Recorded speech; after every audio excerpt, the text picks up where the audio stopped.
இன்றைக்கி நாங்கள் நுங்கு வாங்க வந்திருக்கோம். மரத்து நிழலில் வச்சுருப்பாங்க. இது வந்து இந்த சீசனில் மட்டும்தான் கிடைக்கும். இந்த மே மாதம் இந்த டைமில் மட்டும்தான் கிடைக்கும்.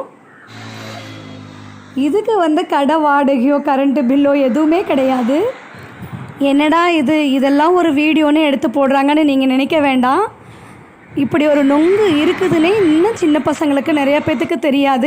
அதுவும் சிட்டியில் இருக்கிற குழந்தைங்களுக்கு இது தெரியறதுக்கு வாய்ப்பே இல்லைன்னு எனக்கு தோணுது. இப்போ பாருங்கள், இந்த சீவன நொங்கு வாங்கிட்டு வந்திருக்கிறோம். இது வந்து 1 10 ரூபா தான். இதுவே தனியாக இது ஒன்று மட்டும் தனியாக எடுத்து கொடுத்தாங்கன்னா 5 ரூபா. இது ரொம்ப உடம்புக்கு நல்லது, குளிர்ச்சியும் கூட. இந்த வெயில் காலத்துக்கு குழந்தைங்களுக்கு இது குழந்தைங்கன்னு இல்லை, சின்னவங்க முதல் பெரியவங்க வரை யார் வேணால் இதை சாப்பிட்லாம். ரொம்ப உடம்புக்கு நல்லது. குழந்தைங்களுக்காகட்டும் பெரியவங்களுக்காகட்டும் வேர்க்குரு வந்துச்சுன்னா இந்த தண்ணியை மட்டும் எடுத்து அந்த எந்த இடத்துல வேர்க்குரு இருக்குதோ அந்த இடத்துல நம்ம பூசி வந்தோம்னா சீக்கிரமாகவே அது நல்லாயிடும். இது வந்து நகர்ப்புறங்களில் வந்து அதிகமாக கிடைக்கிறது இல்லை. கிராமப்புறங்கள்லேயும் முன்னாடி அதிகமாக கிடைச்சிட்டு இருந்தது. இப்போ ஒரு சில இடங்களில் மட்டும்தான் கிடைக்கிது. இதனோட வரவு வந்து ரொம்ப குறைஞ்சிருச்சு.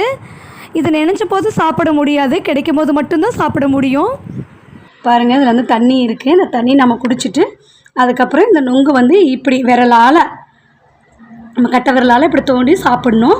அப்படி இல்லைன்னா ஸ்பூனில் கூட நம்ம எடுத்து சாப்பிட்லாம். ஆனால் இதுதான் எப்பயுமே இந்த மாதிரி தான் சாப்பிட்டு நான் பார்த்துருக்கேன். இளநீர் எப்படி வழுக்க இருக்குமோ அந்த மாதிரி தான் இருக்கும் இதுவும். இப்போ இந்த நுங்கு வச்சு கூட நுங்கு சர்பத்து, நுங்கு பாயாசம்னு நிறைய இதில் விதவிதமாக செய்கிறாங்க. இன்னும் வருங்காலத்தில் பார்த்தீங்கன்னா இந்த நிறைய பேருக்கு இது தெரியாமல் கூட போகலாம். இப்போ இருக்கிற குழந்தைங்களுக்கு கூட நுங்குன்னா என்னன்னே தெரியாமல் இருக்குது. கண்டிப்பாக இது கிடைச்சிதுன்னா குழந்தைங்களுக்கு வாங்கி கொடுங்க. இந்த வீடியோ பிடிச்சிருந்துன்னா உங்கள் ஃப்ரெண்ட்ஸ்க்கும் ஷேர் பண்ணுங்கள், லைக் பண்ணுங்கள். என்னோடய சேனலில் அப்படியே சப்ஸ்கிரைப் பண்ணிக்கோங்க. தேங்க்யூ.